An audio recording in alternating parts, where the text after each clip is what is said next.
Everyone who is here right now, there we go.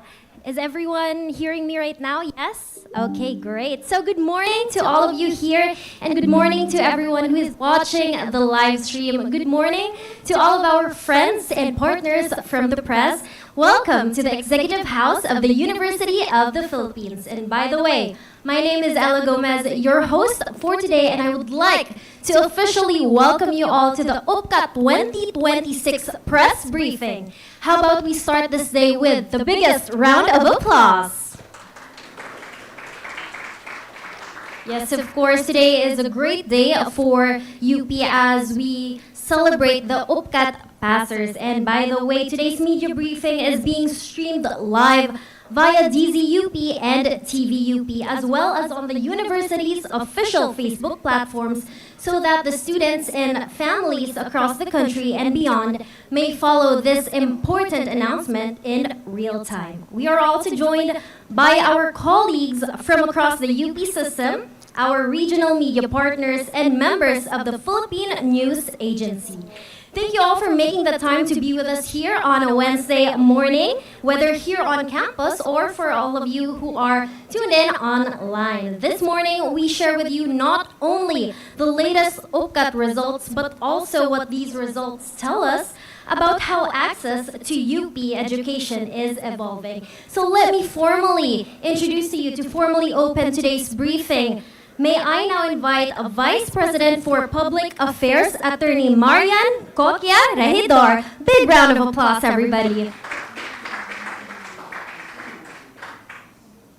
Salamat, Ella.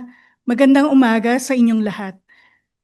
To our partners in the media, those who are here in the Executive House in UP Diliman, and those who are joining us online, thank you once again for being with us today, especially on short notice. Mabilisan talaga. Each UPCAT cycle brings with it anticipation, questions, and for many families, life-changing possibilities. This morning, we hope to provide not just the results of the UPCAT 2026, but a clearer picture of what those results represent. Over the past few years, the university has been taking very deliberate steps to expand access to UP education, all while continuing to uphold the standards of excellence that define us. Today's data gives us an opportunity to reflect on that progress and to better understand who we are reaching and how we can continue to reach more as the University of the People. As always, we thank you for your continued partnership in helping us tell these stories, stories of aspiration, of opportunity, and the many ways in which UP education can transform lives. Maraming salamat po, and we look forward to your questions later. To present the UPCAT 2026 results and key insights, may I now invite UP President Angelo Jimenez to the front. Apologies, Pudge.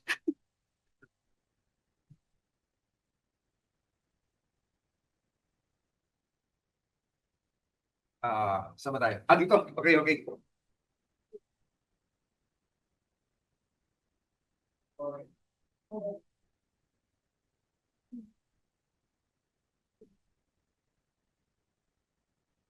Sa atong mga higala sa media na narito ngayon, kasama natin at kasama na rin yung ating nasa online sa ating UP community.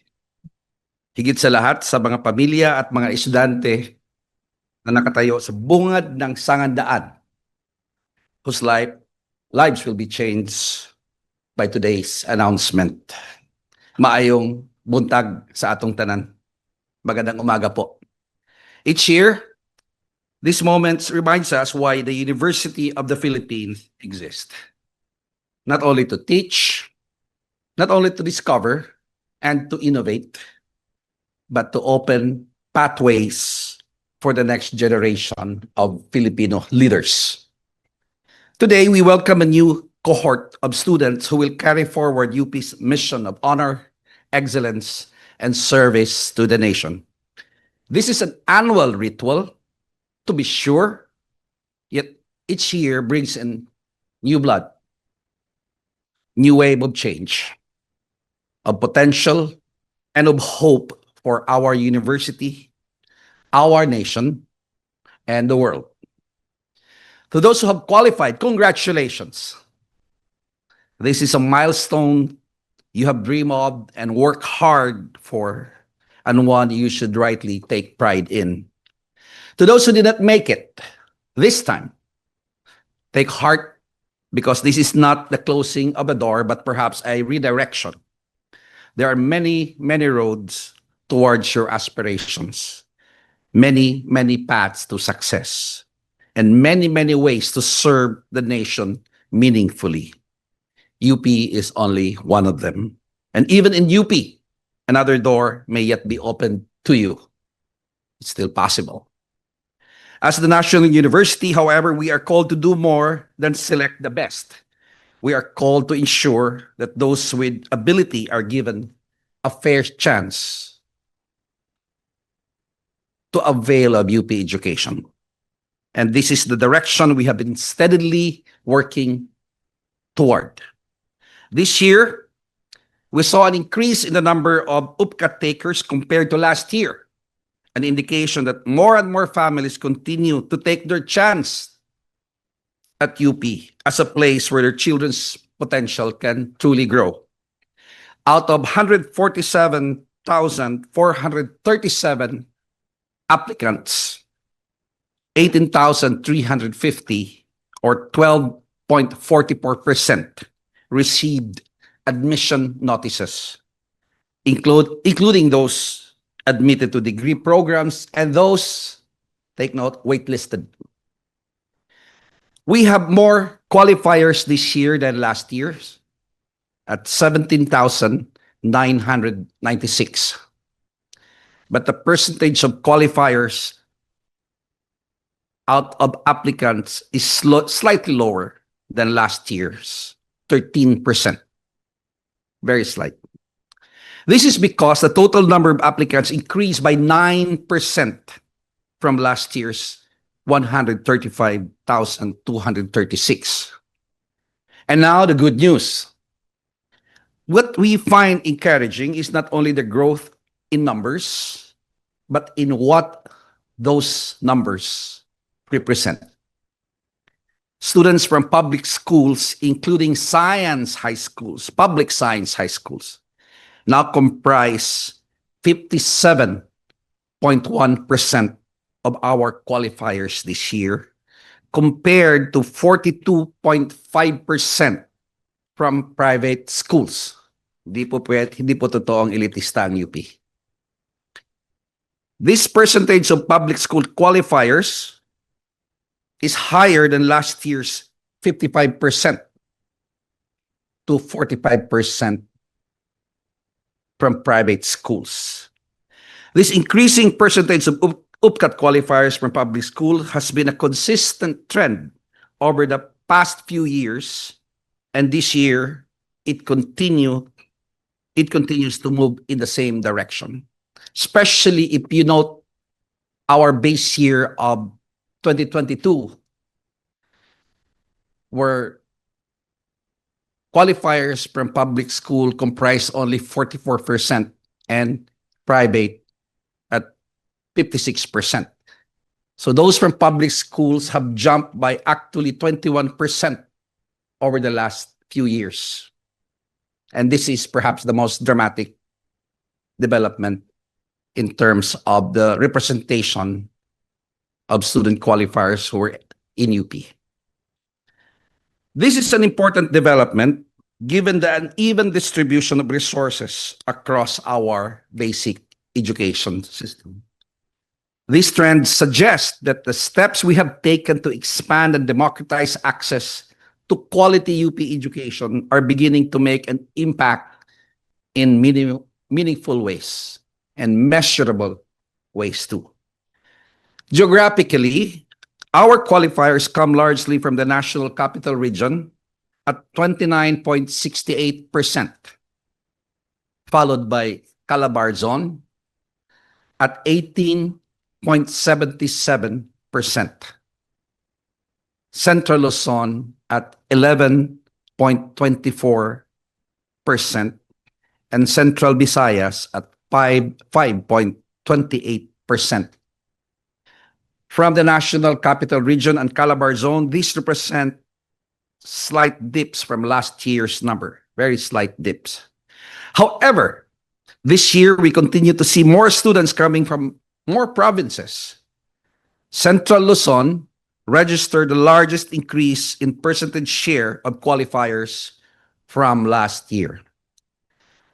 But we also saw increases in Central and Western Visayas, in the Davao region, Ilocos region, and Soc-Sargent.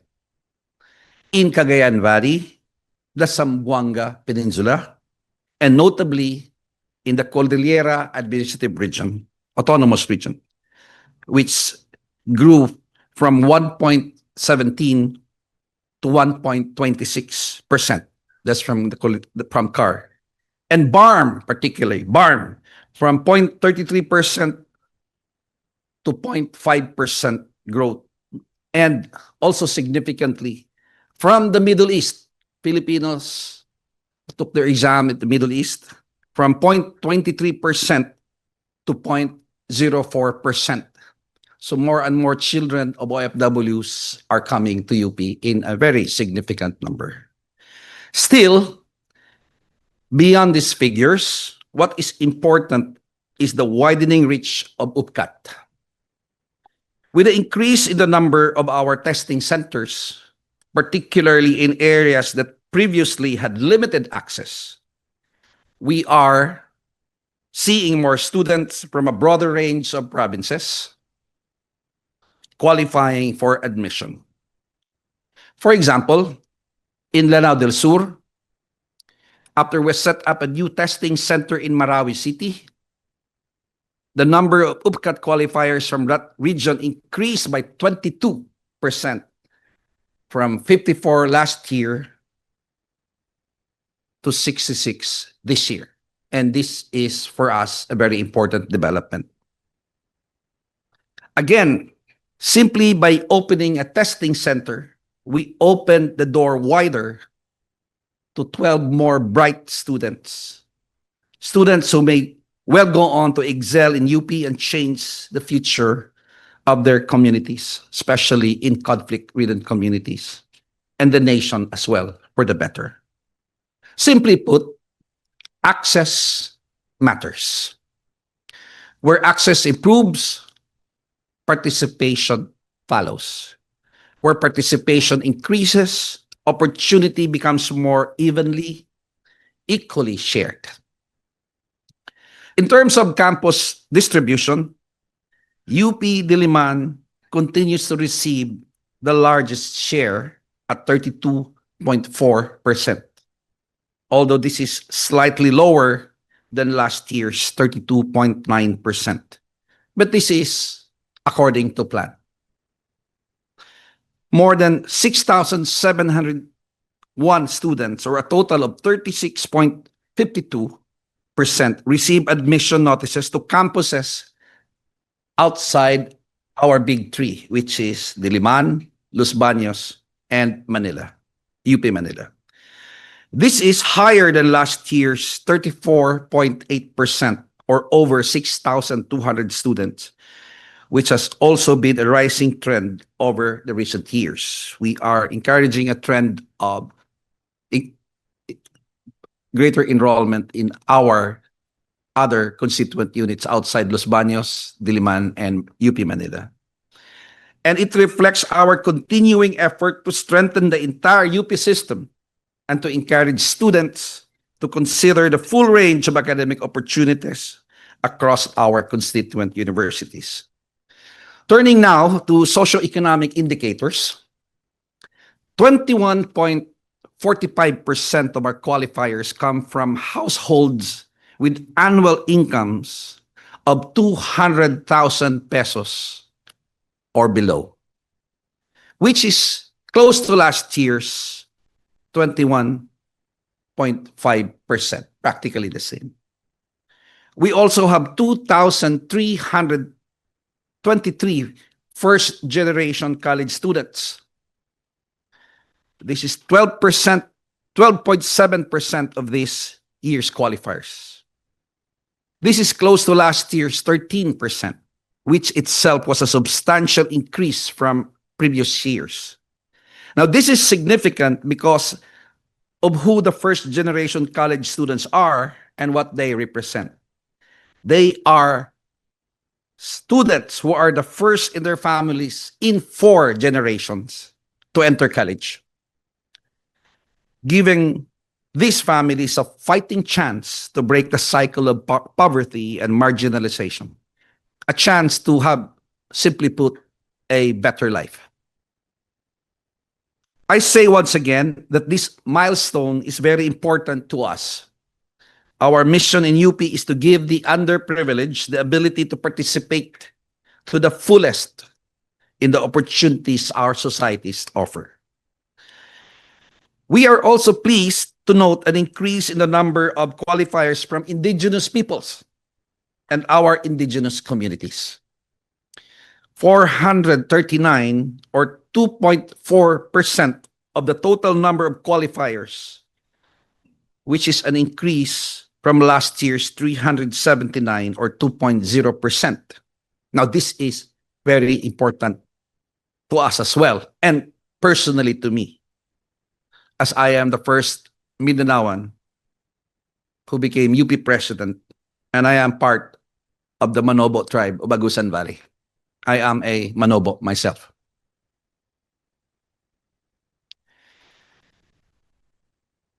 This is because when we speak of access, we are not only referring to numbers, we are speaking of representation, of voice, of presence, and of ensuring that the university truly reflects the diversity of the nation it serves. All of these outcomes are aligned with our ongoing efforts to refine UP's admissions approach under our flagship program on inclusive admissions. This approach, of course, is one that continues to uphold the academic rigor that UP is known for, all the while taking into account the different starting points and realities of our applicants. We are mindful that the UPCAT, by its very nature, can favor those who have had stronger academic preparation, those who came from better high schools. This is why we have expanded our preparatory initiatives. Through the Ugnayan ng Pahinungod's Affirmative Action Program, UP students, faculty and staff, and alumni are deployed to underserved and remote communities as volunteers and conduct leadership workshops and tutorial sessions for junior and senior high school students to prepare them for college education. These volunteers come from across the UP system and provide guidance not only for the UPCAT, but for college readiness in general. They are not waiting for our desired students to come in. We are going out there and try to pull them in with extra effort on our part. These efforts are aimed at leveling the playing field so that more students can compete on the basis of their potential and not just their prior advantage. At the same time, we recognize that admission is only the beginning. Even with the free tuition, the cost of staying in school remains a real challenge for many of our students. For this reason, we continue to strengthen our support systems. One of these is our Lingap Scholar program under the Office of Student Development and Services. The Lingap Scholar is one of our flagship programs approved in May 2024, and it aims to assist UPCAT qualifiers from geographically isolated and disadvantaged areas, or GIDA, from household earning less than 135,000 pesos annually, who cannot afford the cost associated with studying at UP, despite the free tuition under Republic Act number 10931. This year, we will continue to support between 300 to 500 such students annually through this program. And this support will include housing allowance, communication allowance, educational materials, and a mentoring program and student assistantship opportunities. We also have the Living Expenses Allowance Program, or LEAP, established by the UP Alumni Association. And thank you very much to our very generous UP alumni. In coordination with the Office of the Vice President for Academic Affairs through the Office of Student Development and Services. LEAP aims to ease the financial strain for UP students by providing a monthly all-in stipend that helps students meet their basic living needs. Select students from all of UP's 9 constituent universities and autonomous colleges will benefit from these programs. Another student support program is the Lingap Tanghalian Project, again, an initiative between the UP Alumni Association and the Office of the Vice President for Academic Affairs through the OSDS. As you can tell from its name, this program aims to provide daily nutritious lunch to financially challenged students across selected UP constituent universities. In addition, students may also access existing national and university-based support mechanisms such as the tertiary education subsidy under UNIFAST and the student assistant and graduate assistant programs. Finally, as I said earlier, not making it through the UPCAT does not mean you have hit a dead end. Far from it. There are many other doors into UP and many other ways to access UP's brand of quality education. First, for those who were not accepted outright, deserving students may opt to enroll in associate degrees offered by academic programs in various UP campuses. These associate degrees do not require the UPCAT. Every one of these units have their own criteria and requirements for admissions under the associate degrees. Most of these are 2-year programs, but here's the thing. If you keep your grades up and perform well, you can advance from these associate degrees into regular baccalaureate programs. As I've said before, these 2-year associate degrees could very well be your UPCAT. UPCAT is a one-time exam. Just imagine, for those who are at a disadvantage, they can enter these associate degrees and those 2-year grades will be their UPCAT, and I believe it is a better way of gauging a student's ability. Again, think of it as a way where we can bring in students from very disadvantaged family backgrounds and who didn't come from the better schools in the country because they cannot afford it. Excellent college students from nearby state universities or even private universities in the country can also transfer to UP. Because most UP academic programs reserve slots for transferees, on the condition, of course, that they present evidence of outstanding performance in their schools prior to transferring. For students who are talented in sports and athletics, we have the Varsity Athletics Admission System, or VAAS. And for qualified students who, for valid reasons, cannot attend residential or classroom mode of learning in the different UP campuses, our UP Open University offers undergraduate programs to applicants who pass its undergraduate assessment test, or UGAT. This is not the UPCAT. And the online University of the Philippines, the UPOU, is designed for those students who for some reason cannot attend like a regular student, go to school every day for basic reasons. Perhaps they're too far away from the schools, or perhaps they can't afford to travel too far, or perhaps they need to work immediately to support their families right after senior high school. So this program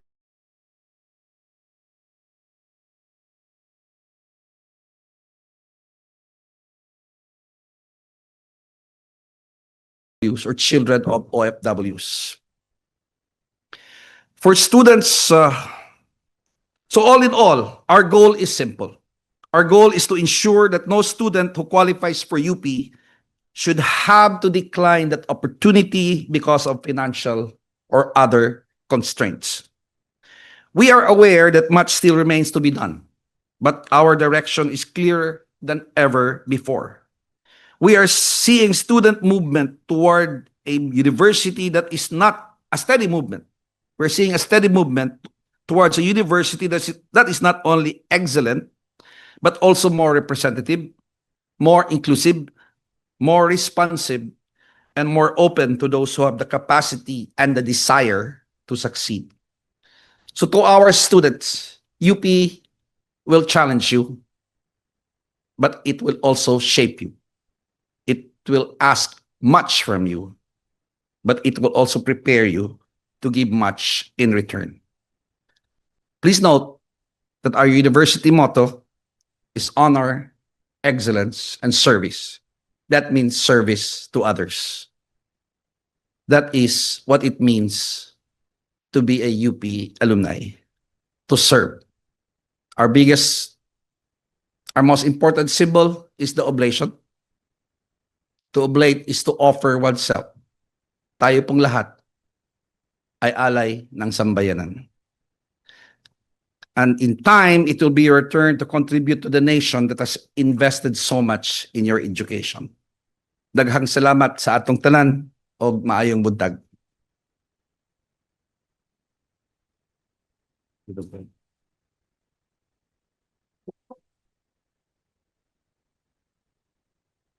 Maraming salamat, President Jimenez, for that comprehensive and insightful presentation. It's good to know that we're not only opening doors to more than 18,000 qualifiers, but we are slowly but steadily expanding access and democratizing access to UP education. Okay. Now, I would like to call on our university officials joining us today to help address any questions from the media and provide further insights into UP admissions and student support systems. Please come to the panel as I call your name. First, our Vice President for Academic Affairs, Dr. Lorraine Pesimaco. Okay. Next, our Assistant Vice President for Academic Affairs, for Student Affairs, Assistant Professor Maria Shari Oliquino. Media, member din po siya ng media. Baka siya po ay virtual. Of course, one of perhaps the man of the hour over the past few days and today, the Director of the Office of Admissions, Dr. Gerald Pio Franco. Sir? Makakatulog na po kayo bukas. Lastly, the Director of the Office of Student Development Services, Dr. Tristan Nathaniel Ramos. So,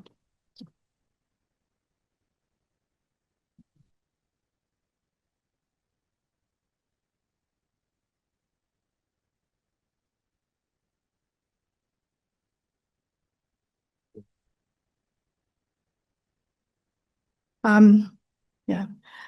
To facilitate the open forum, I now call on our Assistant Vice President for Media and Communication, Terry Kongwico. Doc Terry.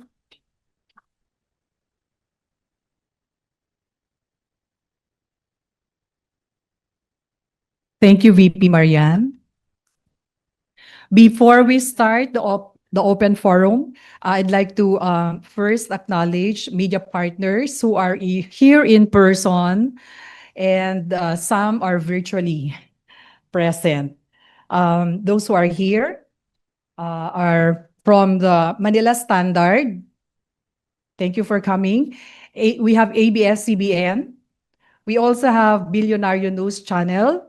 We also have Rappler, Philippine News Agency, One News Channel, News Digital TV Network, DZUP, Manila Times, Chronicle, GMA News Online, PTV4, Louder PH, and from the regional press, we have PIA Eastern Visayas, the Kapampangan Digital. There are more which are not in the list. I know that there are also Cordillera News Channel, News Agency pala. So, and also our information officers from the different CUs are tuned in, and they will be asking questions. So, for our colleagues and friends from the regional media joining us via Zoom, we invite you to post your questions in the chat box. We apologize that we are unable to accommodate live audio from Zoom. Rest assured, however, that we shall do our best to read your questions during the discussion. So for those who are in the room, please proceed to the microphone, introduce yourself and your organization, and specify whom you are directing your questions.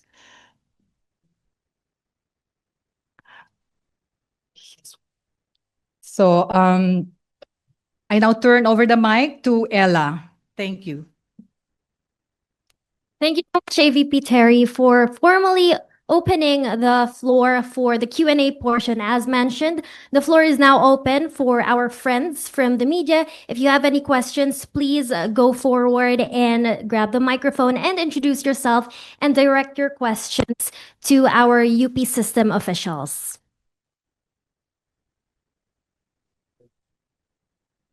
Hello. I can do it without the microphone. Good morning. All right, so I can just reiterate your question while we're still looking for another microphone. Oh, there we go. We have one microphone, all right? Thank you very much. Hello. So please introduce yourself one more time. Hello, good morning. Good morning. I am Rolando Nang from Manila Standard. First of all, I'd like to direct this question to President Jimenez. Congratulations on the successful conduct of UPCAT 2026. You have reported that 57.1 from public schools, but there is that big chunk of those who came from private schools who were able to succeed in applying for UPCAT.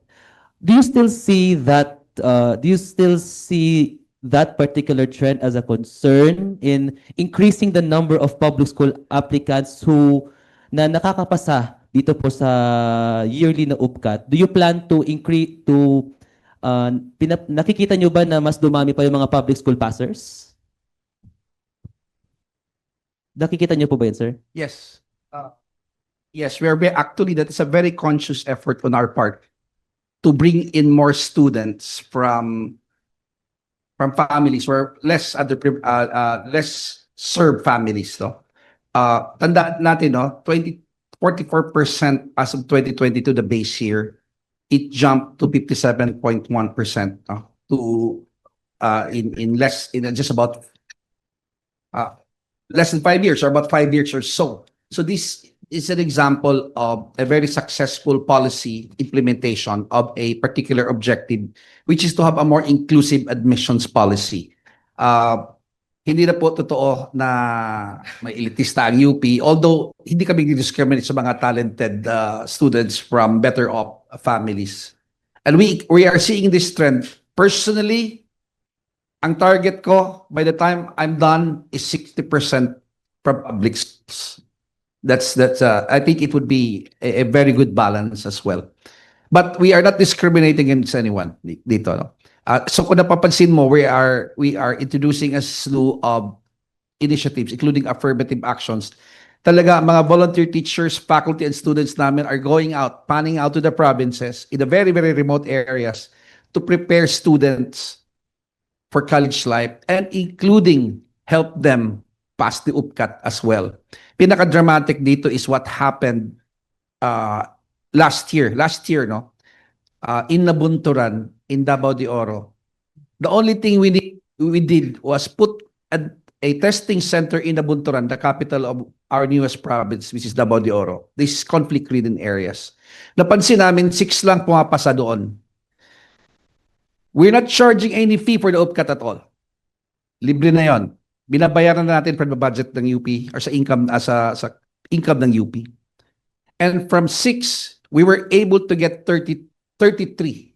Several times nag-jump just because of the simple expedient of putting a testing center in that province. Today, the most dramatic example is Marawi. No? From, napansin niyo? From 54 to 66 passers. That is how many percent? Nag-jump din siya from those students coming from Marawi. And we know very well that Marawi just emerged from a tragic experience a few years back. So this is an example of what we're actually doing. Sir, I'd also like to ask on this because you've mentioned that you are currently working on programs to assist those who are financially challenged, like yung sa pagbibigay ng assistance for accommodation, meals, and etc. What other plans do you see in helping learners within that category to in terms of their accommodation then? Because I understand that well, this was during my stay sa isang constituent university that there have been reports na nagsisitaasan ang mga presyo ng dorm fees kasi sa kuryente and all that. Do you plan to at least subsidize students who are living inside UP dorms din? At least para sa mga talagang financially challenged na hindi kayang makapagbayad ng dorm fees and all that. Do you plan to subsidize them po ba? Well, first of all, I'd like to tell all students living in dorms enjoy some kind of subsidy. Their price is not equal to the commercial rates that offered outside UP. Pangalawa, for those students, for example, under the Lingap program, binibigyan talaga namin ng support specifically for dorm. Subsidized na yung dorms, but we're providing extra around 30,000 a year, no, for dorms alone, for places to stay. Of course, we're trying very much, no, to build more dorms for our students, but we want to prioritize those students who really are financially disadvantaged to have a place to stay. Tandaan niyo, yung Lingap Scholar, for example, that can have as much as 80,000 just for food. 80,000 pesos annually. 30,000 for dorm, for residents, and then 10,000 for transportation, and 10,000 pesos for communications, and including others for books and other school supplies. We created this program because on my first year, I noticed that as president in 2023, I noticed that 1,400 students who qualified for UP, who were offered admissions, did not push through. And of the 1,400, 40% ang reason nila for not pushing through was that they cannot afford even if they qualified. So sa 40% pa lang, that is the reason why we set aside a certain amount so that there shall be no excuse for students who qualified for UP, who are bright, not to enter in UP simply because of financial want of their families. That will be all from my end. Thank you, Mr. Jimenez. That's 160,000 per year sa Lingap, ha.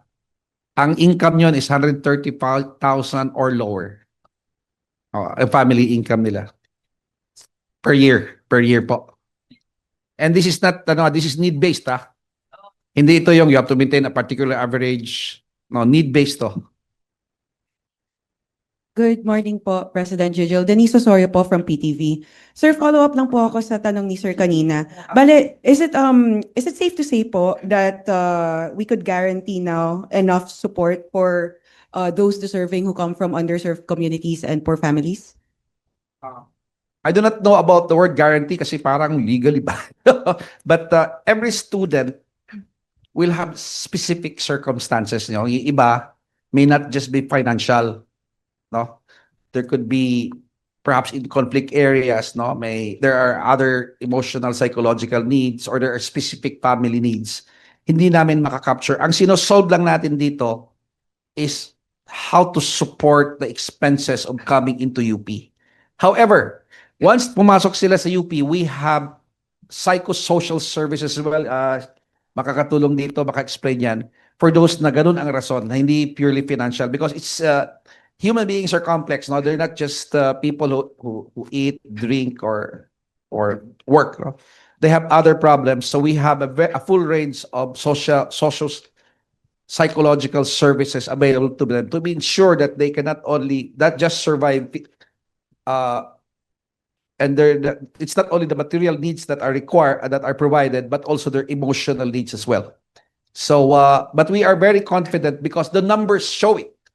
The numbers are our best proof that we are succeeding. And this is actually I believe, in my 3 years as president, our proudest particular achievement. Kasi po, ang gagaling po nila. Ang gagaling nila. Once nabibigyan ng oportunidad, talagang they really flower and they really soar. Sir, speaking of the numbers po, what does this say po about the social mobility through UP? This is really,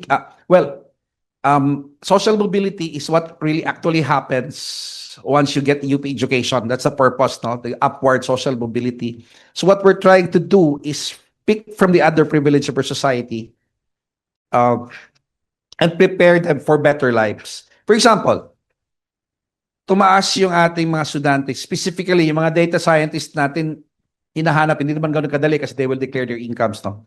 Hindi naman ganun kahirap din, no? Can you imagine being a student in a family where for 4 generations, ikaw ang unang nakaapak ng college? Ang tingin namin dito, this is anti-poverty, no? Alleviation. This is poverty alleviation in the most effective way. You cannot guarantee that they will come back and serve your family, but more or less, that's the idea that you will likely help as well your family. So, una makabreak ng cycle of poverty that has circumscribed their lives for generations. No? And so, if we are assisting our people at the bottom, it will raise everyone up sa social ladder natin because our society is still very much unequal. So this is our initiative in terms of providing equity. Alam naman natin na our society guarantees equality, no? Our society guarantees, but it is not really fair equality because while we all have equal access to UP, all of us comes from different starting points. Yung iba, mayaman, parang across, they can get to a very exclusive school, so it's just a walk of 1 kilometers. Kung ikaw mahirap na sa bundok, ang walk mo sa UP could be 50 kilometers. We have all different starting points. What we're trying to do is equalize the playing field. So, sir, with this equity or with this inclusion po, what are we doing po para umabot po ito even beyond po UP after we graduate, after they... Ito na yung sinasabi na tatak UP, no? UP has we have a tradition of leadership. And this is a cultural, we mold students to serve the country. It's all in the artifacts in our oblation is our symbol. It means alay ng sambayanan, no?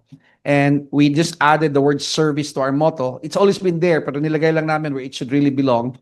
And then even in our, especially in our GE programs, very, very important to serve the nation, critical thinking and service to the country.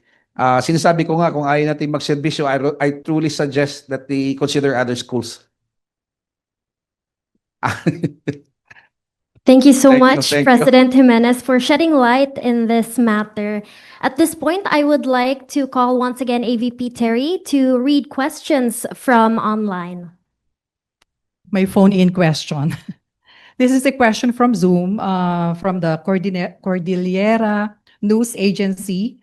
I think this is a question for the Office of Admissions, talking about data. Meron po bang data to show the trend on how many of the qualifiers actually proceed to study in UP?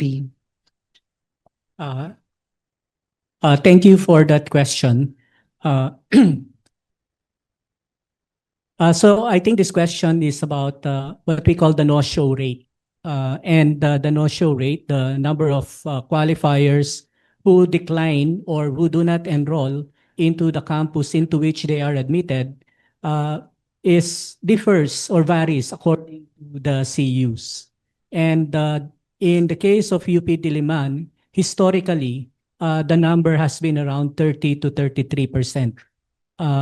And for the other CUs, it can be a lot more no-shows. I think the worst case even reaches much as 100%. And that is why when they set the quotas every year, they already include, the number of possible no-shows, what they sometimes refer to as overbooking. So it varies according to CUs, and it ranges from around 30% to 80% or even one time 100%. Thank you. Thank you, Director Franco. Once again, the media, if the media has any questions, the floor is now open. Hi, sir. From Philippine Daily Inquirer. Sabi niyo, sir, parang 57.1% from public school. Parang before that, may ginawa bang effort yung UP to, to promote UPCAT sa mga public schools? Para, kasi mas marami sila compared to the private schools. So, can you just specify to us, ano yung mga efforts na ginawa niyo to promote UPCAT? Did you do that at all? And second, sir, if you did, parang what a way to debunk allegations na UP is becoming an elitist school? Yun lang, sir. Parang can you just give us a glimpse kung bakit mas marami yung sa public schools? May mga promos ba kayo? Nag-tour ba kayo sa mga public schools? Yes, we are, no? Alam niyo po, yung gurong pahinuhod namin, they go to very remote areas, hike kilometers in very remote areas, and go to places where even there are no more teachers. No? I just came from the Calamianes Island, no, in Busuanga. You reach Busuanga and you cross the Calamianes to be where the Tagbanwa tribe is. And I entered an high school for the send-off of 3 of our volunteers teachers. One from Diliman, I think the other from UP Manila, I think the others from UP Visayas. They spent 1 year there to teach senior high of Busuanga, of the Calamianes High School that was built by the Tagbanwa tribe using their own money. No? So, lupa yung mga nipahats yung mga floors, and that's what we actually do. Second, we actually set up testing centers in very remote areas. You just imagine the adventures of our faculty who are volunteers, no? They would cross rivers and baka hold their UPCAT test exams with it's more important than their lives, no? And some of them minsan inabutan ng bagyo, and the UPCAT actually is taken not on the day, but maybe another day, because so many things are on the way, no, in terms of coming at which can remember there are 113 testing centers. 118 testing centers, Batanes, in Suluan, Tawi-Tawi. No, I've been there on all those places. We really go out there. Yun namang late exams, don't worry, no, magagaling nating mga data scientists. Exams will not be the same. No, kasi second, we're preparing before the UPCAT, no? We're really coming out with preparations for college, at including na yon yung how to prepare them better so that they can take the UPCAT. This is to have to balance more the disadvantage of those coming from schools na hindi masyadong mataas ang quality education. And of course, for those already here in UP, yun na yung assistance namin sa kanila so that they can survive the requirements of the university, not just in terms of the intellectual power, but their material needs are provided for. Thank you, President Jimenez. Before we proceed, maybe the other UP system officials would like to chime in on this matter.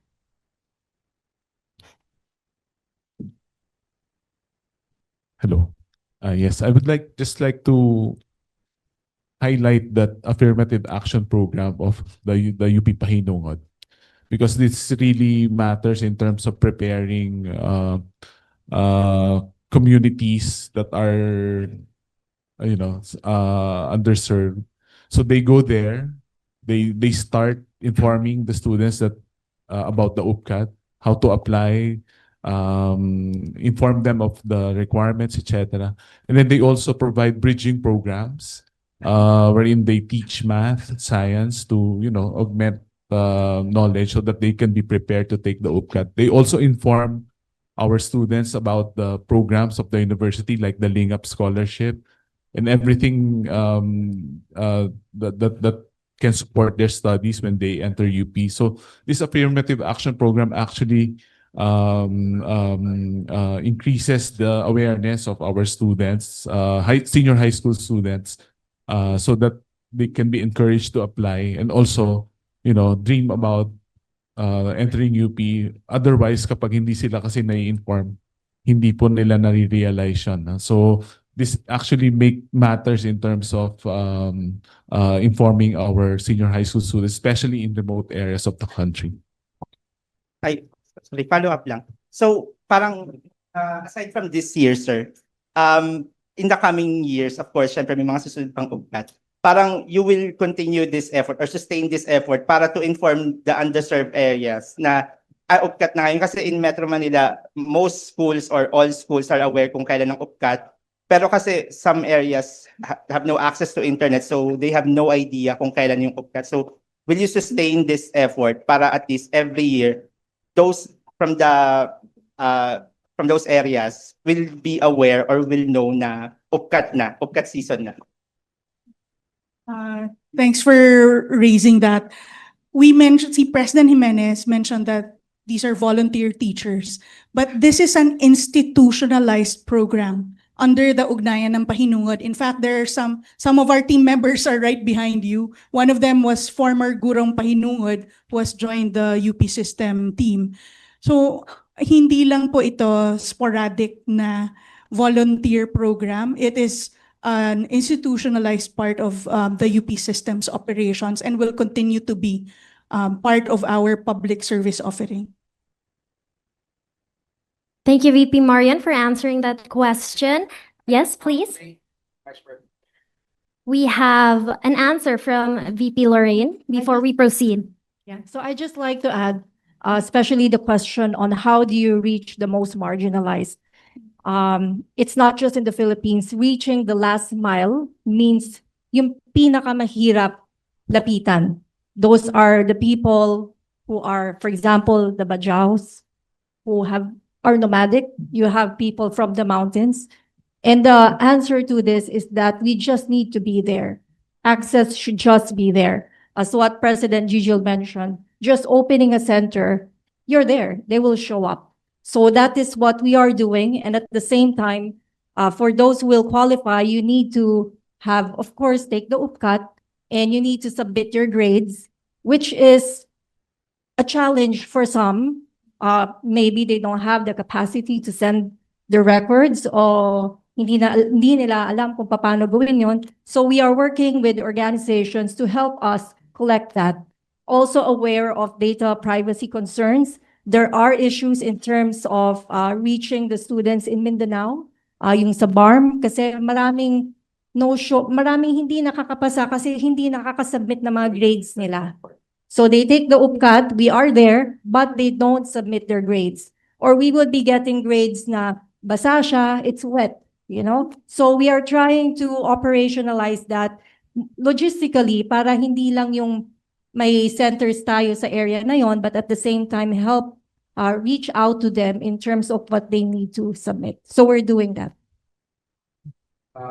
We are also getting alumni volunteers, no? Like, yung example, depending in area, very active yung alumni. They even provide mock exams just to train them and then review, no? I was in one of those, no? I witnessed how they took these mock exams. Also, we're partnering with other groups, not just the alumni. Example, we have an agreement with Land Bank na lahat ng mga branches nila can be used as information offices namin, and they can assist, no? So we are government school after all. So And Land Bank, this is their voluntary as well assistance to our scholars, to our students as well. Daming Land Bank office all over the country. Can you imagine, parang nagkaroon kami ng opisina in almost lahat ng sulok sa buong Pilipinas. Yeah, actually, I would like to add to that. Yung affirmative action program of Pahinugad also provides transportation during the day of the examination to our examinees. Atid And to- and we also partnered with Land Bank. They actually agreed and they started this last year, and we hope that it will grow this year, providing transportation to our examinees to the different testing centers all around the country.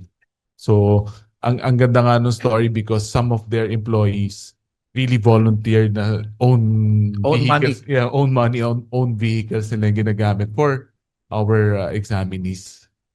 Para lang sa napansin nyo, tumaas din sa Middle East, no? Because we have over 3 million Filipinos there. No? So, ang testing center natin is in the Eastern Seaboard. Western, it would be in Jeddah, Saudi Arabia, and then in Riyadh, capital, and then in the Eastern Seaboard, it's Al Khobar. And then we have one in Bahrain, one in Doha, Qatar, and one in the UAE. No? To capture. Sa UAE alone, that's 1 million Filipinos. Sa Saudi, over 1 million Filipinos. Tatlong sites sa Saudi kasi napakalawak ng Saudi.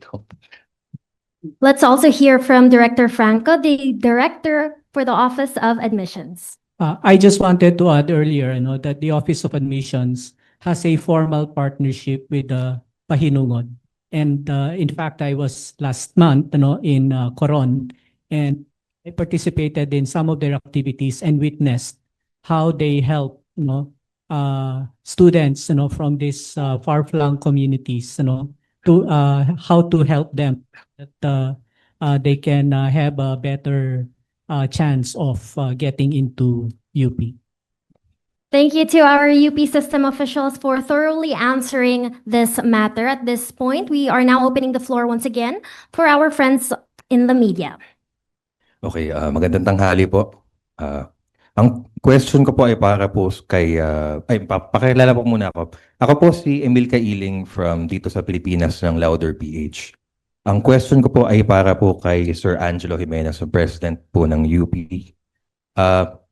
Tanong ko lang po sa inyo, sir, ano po ang personal na payo ninyo sa mga UPCAT 2026 passers? Ito lang talaga ang payo ko.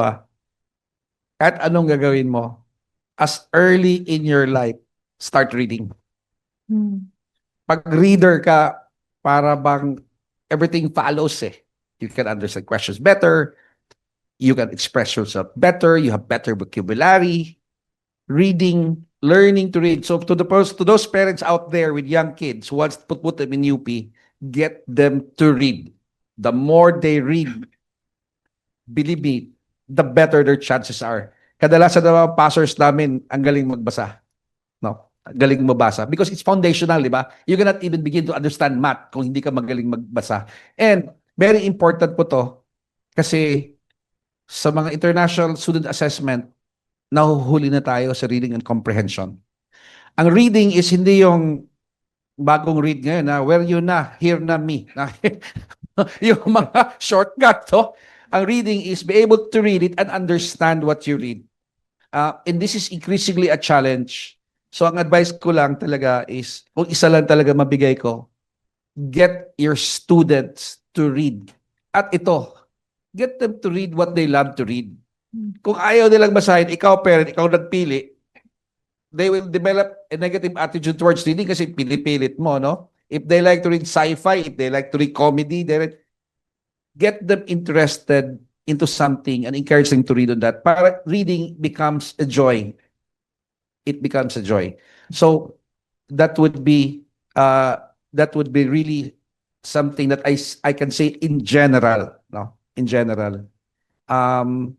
Galing akong Butuan City, Hindi ko alam paano ako naghanda doon. Kumuha lang ako, tapos natulog na ako, tapos bigla na lang ako naka-notice, pumasa ako, sabi ko, paano?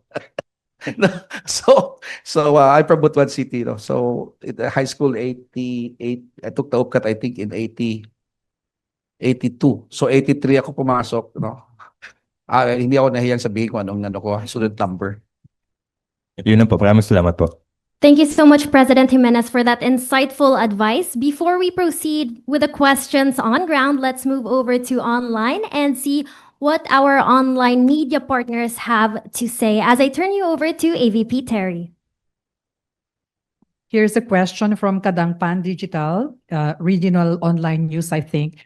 For clarification, as mentioned earlier in the statement of the president, may slight decrease in some areas who are UPCAT passers for this year.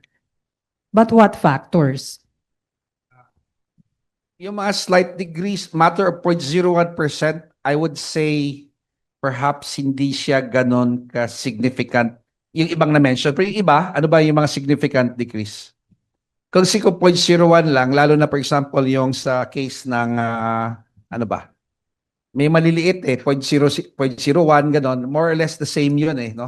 Tingin namin statistically the same.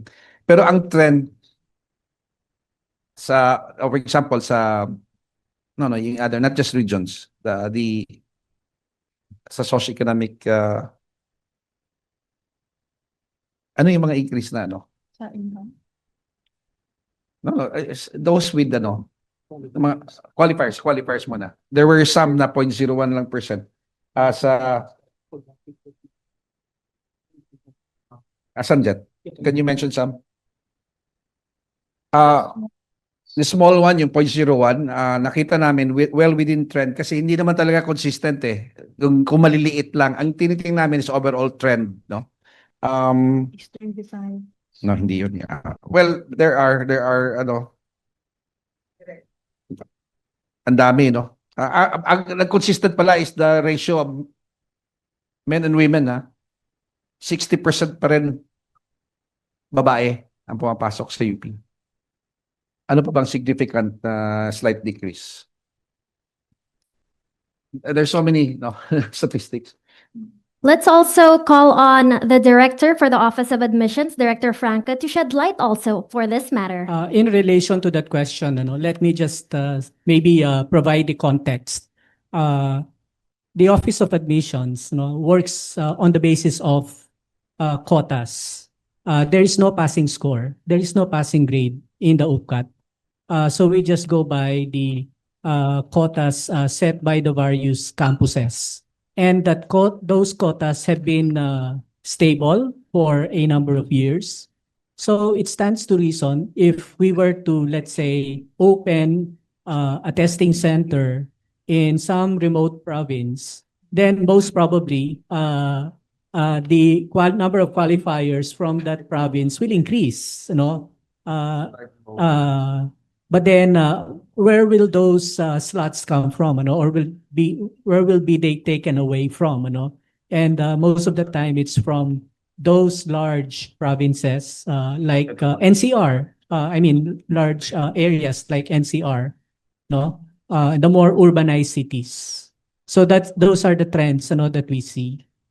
We work with campus quotas and not necessarily with passing scores. So just providing. Thank you.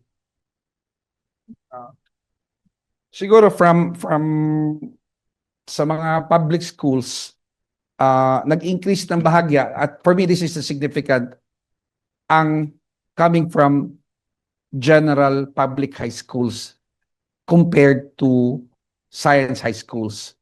Ang sa science high school nag-drop ng 0.01 na 0.1% lang, no? So ibig sabihin mas dumami ang coming from ordinary or general public schools, high schools. Kasi ang science high school well-resourced yan, relatively better than the rest yun, no? So this is encouraging, although katiting lang siya, na decrease sa science high schools. So dati 21.4% ng public school qualifiers comes from public science high schools. Nag-drop ng 0.01% this year. Ibig sabihin more from sa Diliman din nag-drop din ng konti from Diliman, and this is an encouraging sign kasi we really wanted to lessen the number kasi napakalaki masyado ng Diliman. Medyo overloaded na ang carry niya for undergrad, and we are really improving our other campuses And we are doing something na to equalize the quality as well internal to UP. Ang pinaka-fast rising natin would be, let's say, UP Mindanao. No? I hope you can all visit UP Mindanao. Talaga, it's getting to be, it's on its way to become a fully developed campus. Mag-o-offer na kami ng engineering and hopefully maka-offer na tayo ng mga College of Medicine even in UP Mindanao. And this is very significant. Alam niyo bakit? I was talking to the Secretary of Health. Sabi niya, ang World Health Organization recommendation is 1 doctor per 1,000 to provide health service to. Sa Pilipinas, ang average is 1 doctor for every 20,000.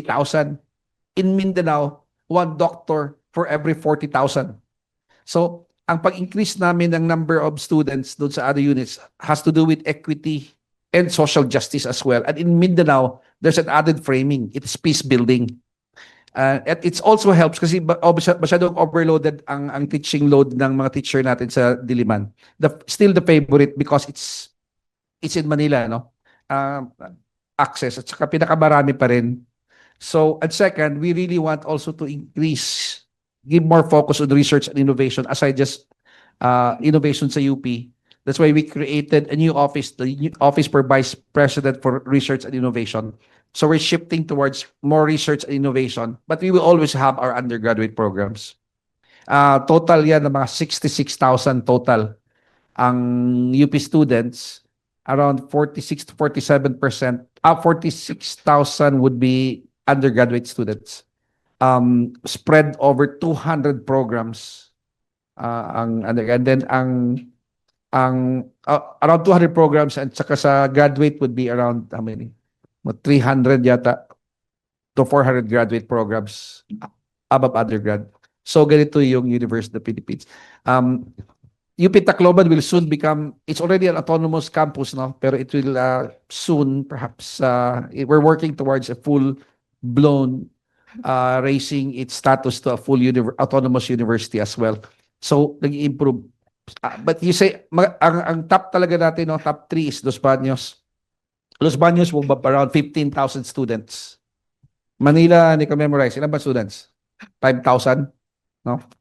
And then, ang OU is our smallest in terms of physical size, but it has around 5,000 students. It's our 4th or 5th largest in terms of student population. So, well, I'm just giving you additional data.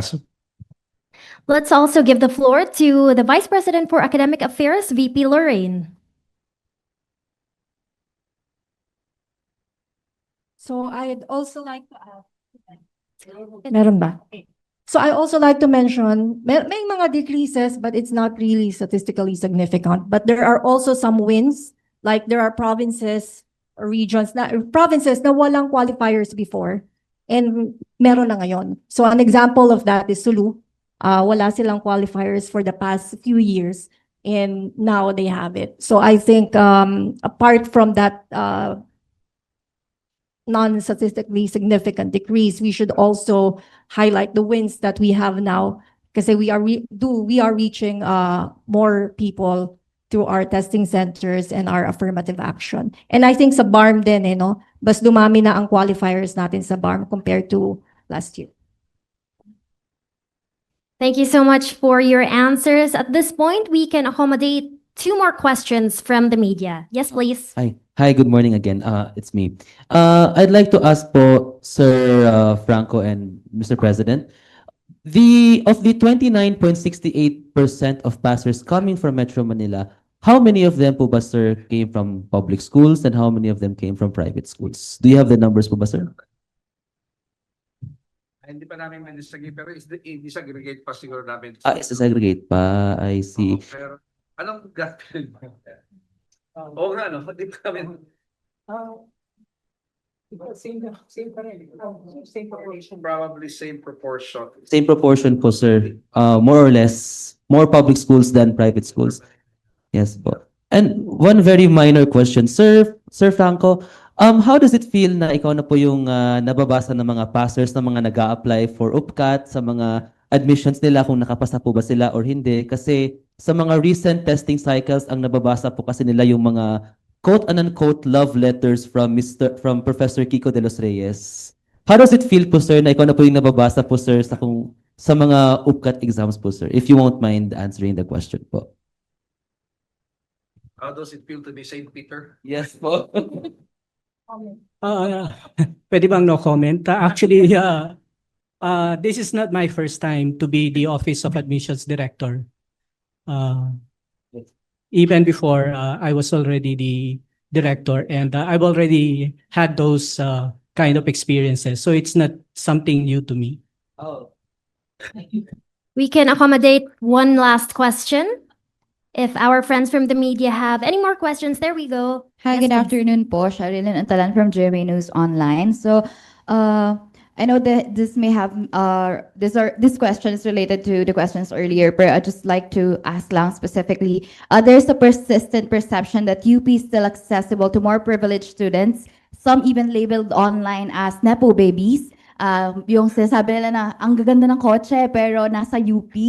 So, beyond citing increases in public school qualifiers, how does UP respond to concerns that wealthier students still have structural advantages in admissions? And is the current system doing enough to correct that? And ano po yung personal din po ninyong opinion regarding that, Mr. Jimenez? Thank you po.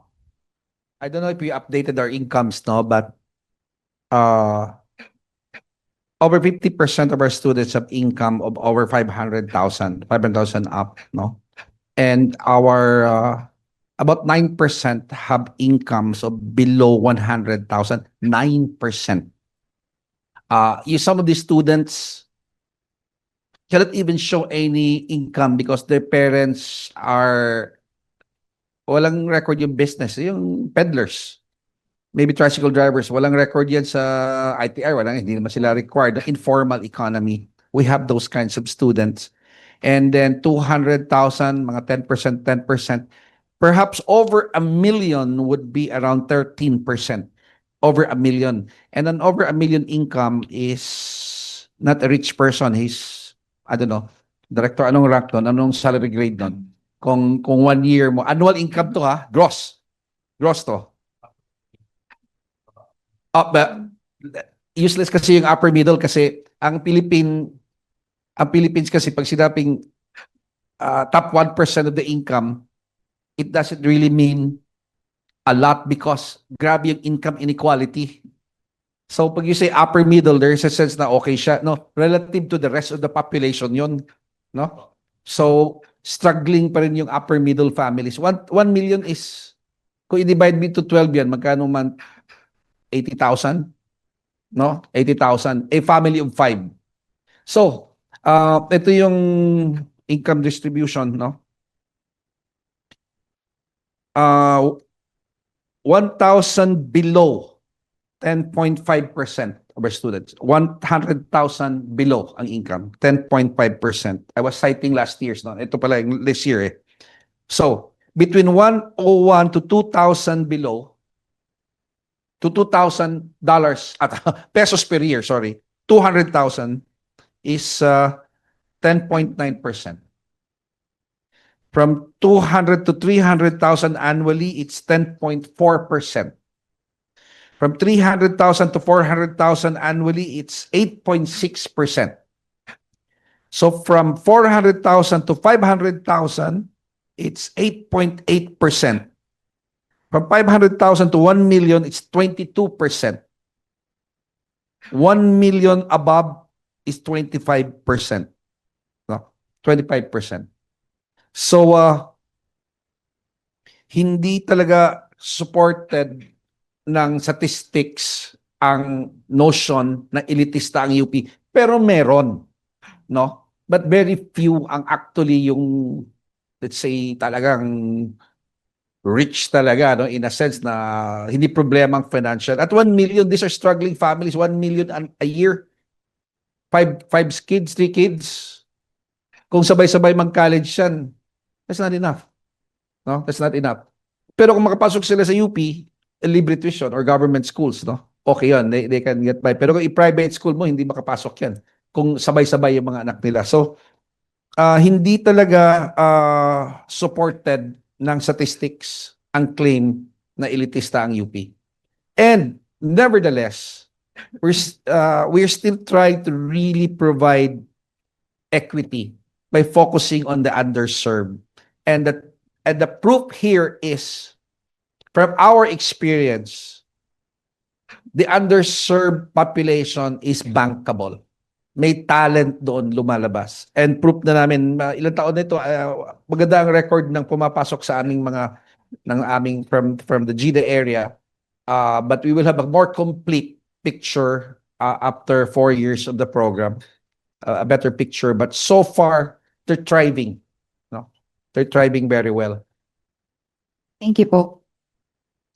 Thank you so much for all of your questions. Now, before we end the press briefing, let's hear from our UP system officials if they have any message or anything that they would like to highlight to the media, to the UPCAT passers, and to everyone who's watching online. Let's start with Director Tristan. Yes, thank you. Would just like to remind everyone, especially the UPCAT qualifiers, that in order to know about the support system that we provide, please visit the website of the Office of Student Development Services and Facebook page, official Facebook page of the UP, and also please take note of all the instructions that they receive from the Office of Admissions. Everything's there. So if you want to know more about the scholarships, the social support systems, etc., it's all there. So thank you very much. Thank you so much, Director Tristan. Now let's hear from the Vice President for Academic Affairs, VP Lorraine. Thank you for all the media for coming here. I know it's last minute and it's a surprise for everyone. To all the UPCAT qualifiers, congratulations. As President Gigil mentioned, it's not a destination, it's a journey that you will be taking and possibly one of the most memorable in your life. So you will be forming bonds, friendship. In that 4 or 5 years you will be here, life-changing yon. And UP is here to serve. We're always here to give you the needs that na kailangan nyo. We have support for more marginalized students in terms of lunch offerings, living expenses, etc. We also have mental health support and mentoring programs that will welcome the new students. And so congratulations, and we look forward to welcoming you in August. Thank you so much, VP Lorraine. Now let's move over to the Director for the Office of Admissions. Let's hear from Director Franco. Thank you, and to all the UPCAT, this is also our way of announcing to you, that the results are out, and all the information that you will need, you will find at the portal. Anyway, if you have any questions, we have a very capable online help desk. So feel free, to join and ask your questions. And to the media, I just want to communicate to you, that our first priority is to release the UPCAT, the results. We are still in the process of generating a lot of the data, that may be useful. But we want to be careful, in the figures that we release. So right now, we've just released, the important, the most basic statistics or data. And let me just give you one bit of maybe information that you might find interesting. The UPCAT since 1968. And I think all of us here took the exam in different years. But from 1968 up to, last year, we've given the exam to a total of 2,631,435 examinees. Thank you. Thank you, Director Franco. Now let's hear from the Vice President for Public Affairs, VP Marian. The floor is yours. Thank you. So congratulations mga bagong scholar ng bayan. You've just joined the over how many millions of not just applicants, but actually you will soon be joining the many thousands of graduates of UP. We do provide comprehensive support for students, and that's not only for you to survive, but for you to thrive and have a well-rounded life as a student. Among them, opportunities for you to serve, to volunteer, help your communities, help the marginalized sectors. Serving the country can start while you are a UP student. So we provide you the platform to be able to do that. We welcome you in August. Kailan ba ang first day of class? We look forward to seeing you here. Maraming salamat syempre sa ating media, mga kaibigan, and we look forward to partnering with you even more. Thank you. Thank you so much, VP Marian. And of course, we have to hear from the President of the University of the Philippines. Let's hear from President Angelo Jimenez. Yeah, first advice, when you receive the notice, you will be asked to confirm. Please don't get too excited. Don't forget to press send. Kasi minsan, sa sobrang excitement, hindi sinend, hindi namin tatanggap. You lost that slot. No? I-lock nyo na yun. Please make sure you press send. That's a confirmation. No? Kasi baka excited masyado, hindi na press send. Hindi umabot sa amin. Number two, I would like to thank our admissions team and the UPAA team for such a extraordinary work that they have done. Administering the UPCAT every year is the greatest exercise of organizational strength of the University of the Philippines. It is a very, very complex, multinational, multi-island operations. And our volunteer teachers, the members of the team who brings exams to many places, especially in one day, is really a gargantuan mobilization of resources. It reflects organizational skill. It reflects savvy and operations excellence. No? Napakalaki po. 118 centers po. And you coordinate with so many schools. You coordinate with the police for security. You coordinate with local governments. You coordinate with airlines. Now make sure that you arrive on time. You book places to secure these papers. It's just so indescribable, massive undertaking. And once again, I express my thanks, but more than thanks, my admiration for our admissions team for carrying this out every year. And finally, to those who pass, really welcome to the university. Just remember that you are here to become future leaders, and your goal, the vision for the Filipino people, most of them are poor, and yet they still support the budget for UP. The poor Filipinos, the underprivileged, are expecting that you serve them at the end of the day, after your term, because that is the dream of the Filipino people who kept our university, who continues to fund this university. So do not forget that we owe them this much. Second, sa mga hindi pumasa outright, no? Remember this, paki-check na lang sa information. There are mentions the purpose na yun. Andyan yung OU. It requires a particular set of exams. The other one is consider our associate degrees. So many outstanding students came out of UP, started as associate degrees.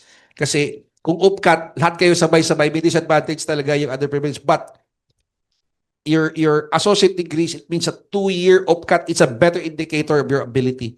And finally, to transferees, ang dami nating outstanding students sa UP who became teachers na transferees sila. You just have to have 2 SEMs, 33 units each yan. And many of them, I know personally, many of them graduated magna cum laude, but they transferred from other schools. Kasi ang UPCAT naman, pwede kang malasin pwede kang masakit ang tiyan nung panahon na yun, no? So many other things, or magulo isip mo, no? So there are so many other ways of getting into the university. But please, you have to work it out yourself, no? You have to work it out. Go out, search this opportunity. Because that is also part of the exam, your ability mo to find a way. No? It's also part of the exam. So Finally, I'd like to just reiterate that the university will continue to serve the Filipino people as it is serving right now. No?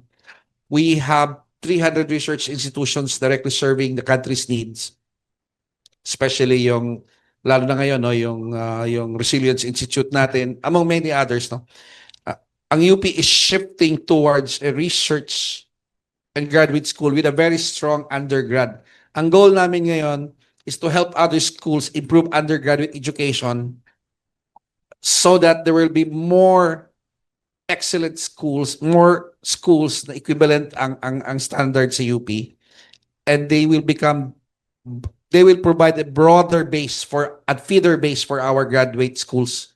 No, so nagsiship, we're not just focusing on producing undergrad, we're producing PhDs, we're producing new knowledge discovery and particular innovations that can matter to the Filipino people. This is the goal of UP for the next 100 years.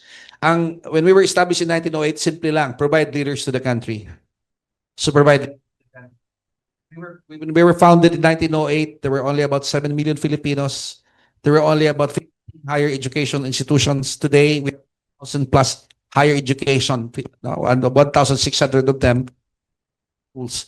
112 is 122 are local universities and colleges. So mas marami na, and many of the schools, we're glad to know, are really improving in standards as well. Gusto namin mas marami pa ang parehong standard, even better UP, we prefer. But mission ng UP is to be lead in setting up academic standards, to lead in research, that's a function of UP, to become a public university, that's stated in our mandate, to become a regional and global university, and a graduate school as well. Those are the 5 major functions of UP as stated by the law. So we're pursuing this, and we are very happy that we have a fresh batch of very, very qualified, and we are very excited for them to join our community as well. Thank you. Thank you so much, President Jimenez. And once again, thank you to all of our UP system officials. Thank you for your time. And thank you to all of you who joined us here today